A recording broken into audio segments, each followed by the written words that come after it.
Hello friends, आज के video में हम बंधन निफ्टी अल्फा 50 इंडेक्स फंड का रिव्यू करेंगे।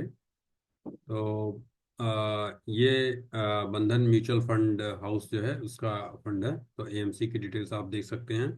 इसके फंड मैनेजर हैं निमित सेठ।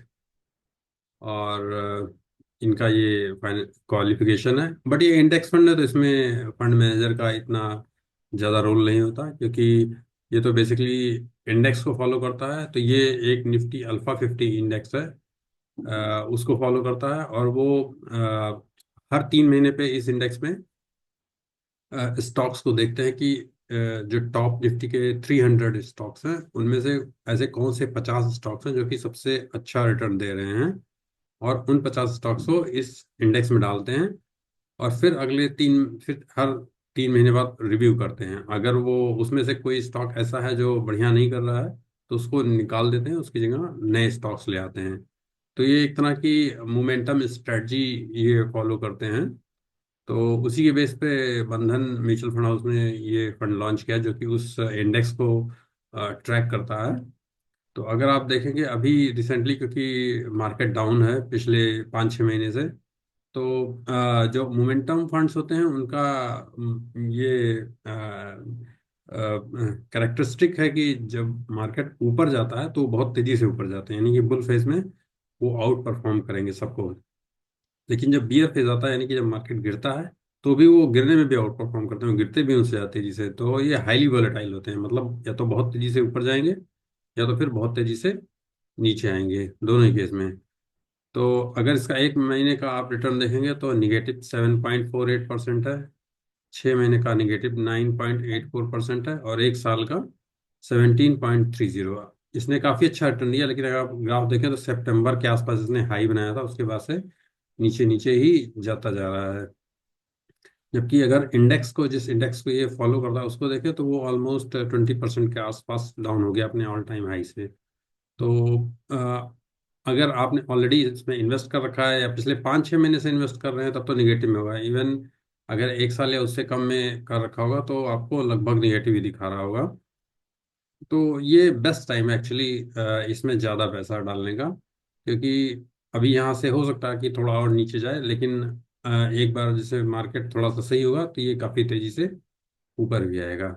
तो उस हिसाब से ये अच्छा फंड है।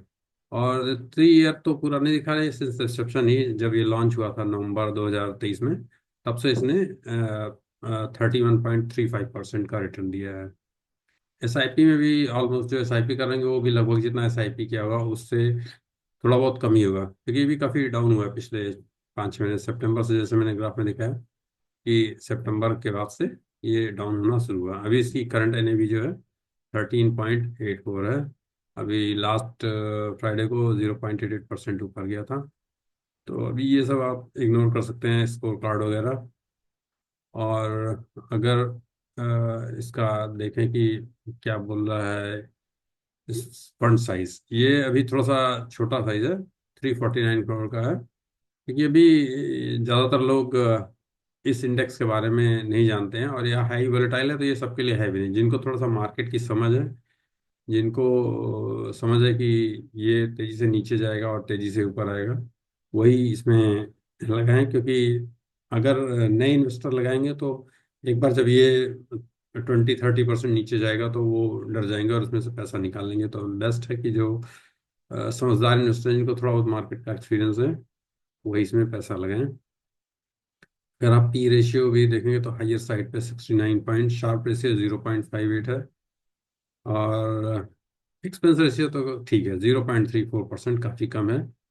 कैटेगरी का पी रेशियो अगर देखेंगे तो 45.52। तो अपने कैटेगरी के पी रेशियो से 69, क्योंकि ये बहुत ही फास्ट मूविंग कंपनी होती है जिनका प्राइस काफ़ी तेज़ी से बढ़ रहा होता है, इसलिए नॉर्मली इसका हमेशा पी ज़्यादा ही होगा अपने इंडेक्स से, अपने मतलब जो पीयर वाले इंडेक्सेस हैं निफ्टी 50 वगैरह हैं।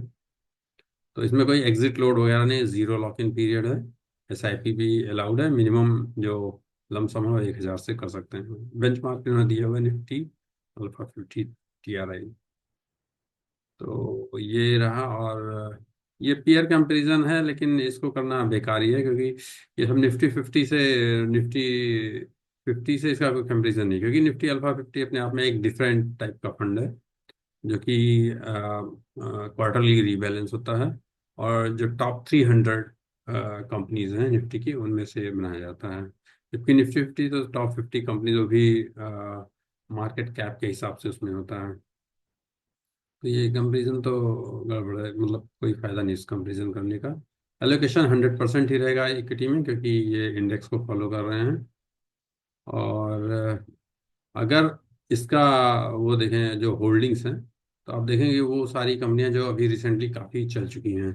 तो अगर मैं ऊपर से दिखाऊं इसमें, तो Indian renewable energy development agency यानी IREDA, Oracle financial services software OFSS, Motilal Oswal financial services limited, और उसके अलावा है डिक्सन टेक्नोलॉजीज। तो अगर आप डायरेक्ट स्टॉक्स में भी इन्वेस्ट करते हैं, तो आपको पता होगा कि ये सब कंपनियां काफ़ी चली हैं रिसेंटली, इन्होंने बहुत अच्छा रिटर्न बना के दिया। Cochin shipyard, Inox wind, Zomato, Rail Vikas Nigam limited, Trent, Kalyan jewellers, हुडको housing and urban development corporation limited, TV fintech जिसको पॉलिसी बाजार भी बोलते हैं, Kaynes technology, oil India limited, Piramal pharma limited, national aluminium company limited, Voltas limited, Aditya Birla real estate limited, KFin technologies limited, मैस्को डॉक शिपया शिप बिल्डर्स,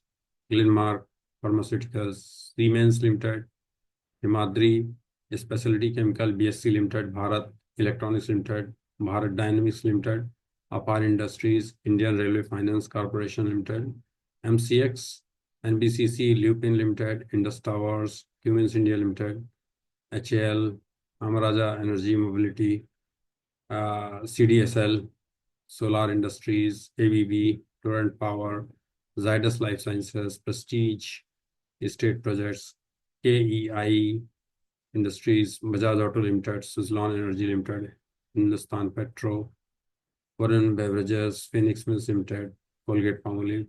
तो आप देखेंगे ये सारी की सारी कंपनियां काफ़ी अच्छा रिसेंटली परफॉर्म कर, NHPC, Hindustan copper limited, PFC, REC limited, भेल, TVS motors, Aurobindo pharma, Adani power, Lodha, Jindal stainless steel, SJVN, Hitachi energy India limited. तो ये सारी की सारी जो है, मतलब इसमें इसमें हालांकि कुछ का आप देखिए वेट जीरो हो गया है, क्योंकि ये रिबैलेंस करके उसको हर 3 महीने पे चेंज करते रहते हैं। तो 3 महीने पहले इसमें से कुछ कंपनियां थी जो कि अभी निकाल दी गई हैं। तो एग्जैक्ट कौन कौन से स्टॉक्स हैं वो आप या तो एएमसी की वेबसाइट से डाउनलोड कर सकते हैं फैक्ट शीट वगैरह, या फिर एनएससी की साइट से निफ्टी अल्फा 50 का जो इंडेक्स है उसको भी देख सकते हैं।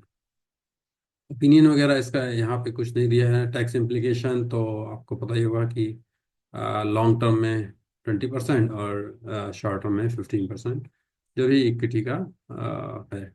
तो बेसिकली ये बहुत अच्छा फंड है उन लोगों के लिए जिनको मार्केट की समझ है, जो मोमेंटम इन्वेस्टिंग वगैरह की समझ रखते हैं। लेकिन अगर आपको मोमेंटम इन्वेस्टिंग नहीं समझ में आती है, तो आप इस फंड में इन्वेस्ट मत करिए। अगर आपको एक कंसिस्टेंट लेस वॉलेटाइल फंड चाहिए, तो आप इसको बिल्कुल भी इग्नोर करिए। अगर आपको हाई वॉलेटिलिटी चलती है, या आप वीसिप वगैरह फॉलो करते हैं, वैल्यू एसआईपी का, जो मेरे चैनल पे वीडियोस देख सकते हैं, तो अगर वैल्यू एसआईपी वगैरह के थ्रू इसमें इन्वेस्ट करते हैं, तो उसके लिए ये बेस्ट फंड है। अदरवाइज अगर आप नॉर्मल एसआईपी करते हैं, या फिर आ, आप जो है लमसम वगैरह करना चाहते हैं, तो लमसम के लिए भी आप इसमें वेट करके, जैसे अभी डाउन है, अभी अगले 1 महीने के अंदर या 2 महीने के अंदर जो भी पैसा है उसको 20-25 पार्ट में करके हर दिन के हिसाब से डाल सकते हैं, या वीकली करके अगले 4 से 6 हफ्ते में डाल सकते हैं, क्योंकि अभी डाउन है ये, और एक बार ये बढ़ना शुरू हुआ तो तेजी से बढ़ेगा। तो बस आज के लिए इतना ही। अगर अभी तक चैनल सब्सक्राइब नहीं किया है तो प्लीज़ सब्सक्राइब करें, वीडियो को लाइक करें। आज के लिए इतना ही।